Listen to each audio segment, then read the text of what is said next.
ព្រឹកមួយនៅភូមិវត្តលៀបមានក្មេងប្រាំមើលទៅក្លាហានឈ្មោះផានីកំពុងត្រៀមបើកហាងកាហ្វេពុកនៅទីក្រុងបាត់ដំបងរៀងរាល់ថ្ងៃផានីតែងតែឆ្លងកាត់វាលស្រែដើម្បីជួយឪពុកត្រឡប់ទៅផ្ទះគាត់ស្រឡាញ់គោរបស់គាត់ណាស់ឈ្មោះអាជូនោះដូចមិត្តម្នាក់របស់គាត់ថ្ងៃមួយផានីបានឃើញពន្លឺចម្លែកមួយនៅក្នុងព្រៃគាត់សម្រេចចិត្តដើរតាមវាចូលទៅក្នុងព្រៃនៅក្នុងព្រៃគាត់បានជួបព្រៃល្អមួយព្រៃនោះมันបានបំភ័យគាត់ទេតែទាមទារឲ្យជំនួយព្រៃប្រាប់ថាដើមឈើអាយុកាលយូរនៅរបបព្រៃកំពុងរលត់ស្ងួតហើយតែផានីប៉ុណ្ណោះអាចជួយបានដោយមិនស្តាក់ស្ទើរផានីយកទឹកពីទន្លេមកស្រោចដើមឈើធំ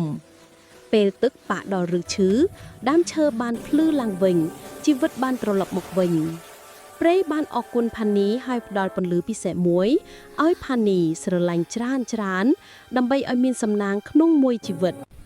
តារាត្រឡប់ទៅភូមិវិញដោយមានមនោសញ្ចេតនាថ្ងៃថ្មីនិងពោពេញដោយសន្តិភាព